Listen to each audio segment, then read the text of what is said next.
കേരളത്തിൽ UDF സർക്കാർ അധികാരത്തിലേറി മാസമൊന്ന് തികയുമ്പോഴേക്കും സംഘപരിവാർ അജണ്ടയ്ക്ക് മുൻപിൽ പൂർണ്ണമായും കീഴടങ്ങിയിരിക്കുകയാണ് മുഖ്യമന്ത്രി VD സതീശനും കൂട്ടരും.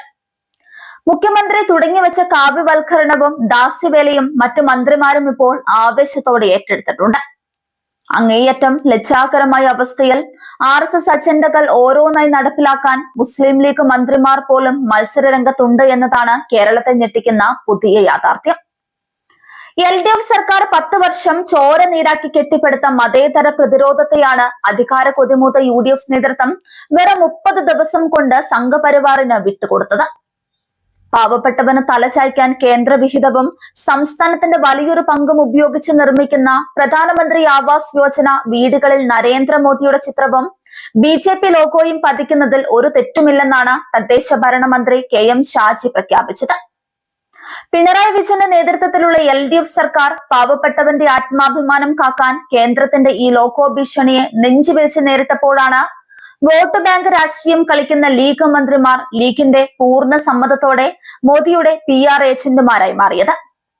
കേന്ദ്രവുമായി യാതൊരു ഏറ്റുമുട്ടലിനുമില്ലെന്ന് മന്ത്രിമാരായ റോജി M ജോണും KM ഷാജിയും പരസ്യമായി പ്രഖ്യാപിച്ചതോടെ BJP കേന്ദ്ര നേതൃത്വത്തിന് മുൻപിൽ കേരളത്തിന്റെ അവകാശങ്ങൾ UDF പൂർണ്ണമായി പണയം വെച്ചുവെന്ന് ഉറപ്പായി. ഭരണത്തിന്റെ തുടക്കം മുതൽ VD സതീശൻ കാട്ടിയ സംഘപരിവാർ വിധേയത്വം ഇപ്പോൾ നാടിന് തന്നെ ശാപമായി മാറിയിട്ടുണ്ട്. സർക്കാരിന്റെ സത്യപ്രതിജ്ഞാ ചടങ്ങിൽ വന്ദേ മാതരം പൂർണ്ണമായി ആലപിക്കാൻ അവസരമൊരുക്കി സതീശനാണ് ഈ അടിമത്തത്തിന് തുടക്കമിട്ടത്. തുടർന്ന് നയപ്രഖ്യാപന വേളയിലും ഇത് ആവർത്തിച്ചു. സംഘപരിവാർ പശ്ചാത്തലമുള്ള കടുത്ത RSS അനുകൂലിയായ അഭിഭാഷകനെയാണ് സംസ്ഥാനത്തിന്റെ അഡ്വക്കേറ്റ് ജനറലായി സതീശൻ നിയമിച്ചത്. MG സർവകലാശാലയിൽ RSS നേതാവ് ഡോക്ടർ മാവൂത്തിനെ VC ആക്കാൻ ഗവർണർക്ക് സതീശൻ കൂട്ടുനിന്നു. സെനറ്റിലേക്ക് 19 RSSകാരെ ഗവർണർ തിരികെ കയറ്റിയപ്പോഴേക്കും മുഖ്യമന്ത്രി വായും പൂട്ടി നോക്കി നിന്നു.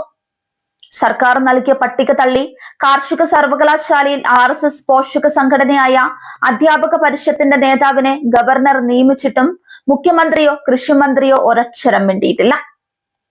ഭരണഘടനയെ വെല്ലുവിളിച്ച് ഗവർണർ ഉദ്യോഗസ്ഥരുടെ യോഗം നേരിട്ട് വിളിച്ചുകൂട്ടി സമാന്തര ഭരണം നടത്തിയിട്ടും തന്റെ കസേര തെറിക്കുമെന്ന് ഭയത്താൽ VD സതീശൻ മൗനവ്രതത്തിലാണ്.